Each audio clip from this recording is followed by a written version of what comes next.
Aren't there some people who genuinely feel like they're born in the wrong body? I know people who've had the surgery and they seem happier. So certainly, people have existed that believe they're the other sex, and they're not, but they believe that, and we've diagnosed that for a very long time through the DSM-5, which is where they put all of the definitions of mental illnesses. It's defined as a mental illness, and it has been for a very long time.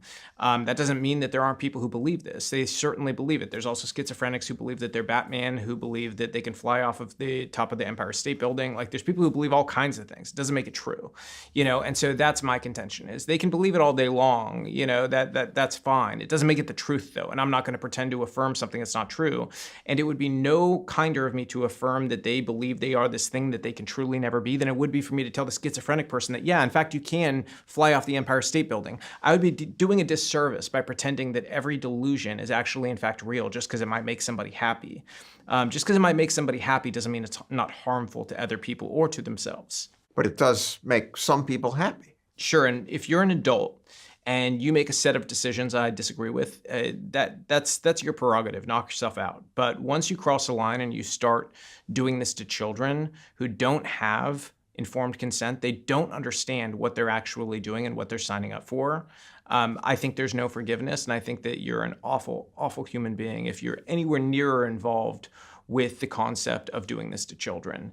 And especially at this point, because the information's out there now. The information is there for people to understand the level of abuse that has occurred against a lot of these kids, and how many detransitioners have come out to explain just how crooked this industry is.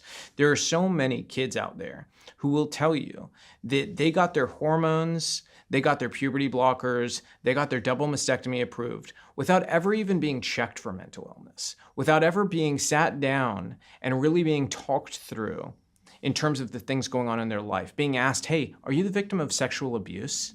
How's your home life? These questions aren't being asked to a bunch of these kids. It's just straight to, no, we have to affirm transition, because that's what the woke ideology demands. It demands you always affirm. In fact, you can lose your parental rights if you don't affirm. We have a mom in the film who lost her parental rights because she refused to affirm the gender identity of her daughter. When CPS came to remove your daughter, will you walk us through that process? Oh my gosh, I was crying, and then what should I do? And they sent it to a group home. I couldn't go visit after court. It was her new home now. CPS, the people who work there, the group home, trying to convince me that what my daughter needs is going to the transition, and I have to respect her. And in the state's care, the daughter committed suicide, jumped in front of a train.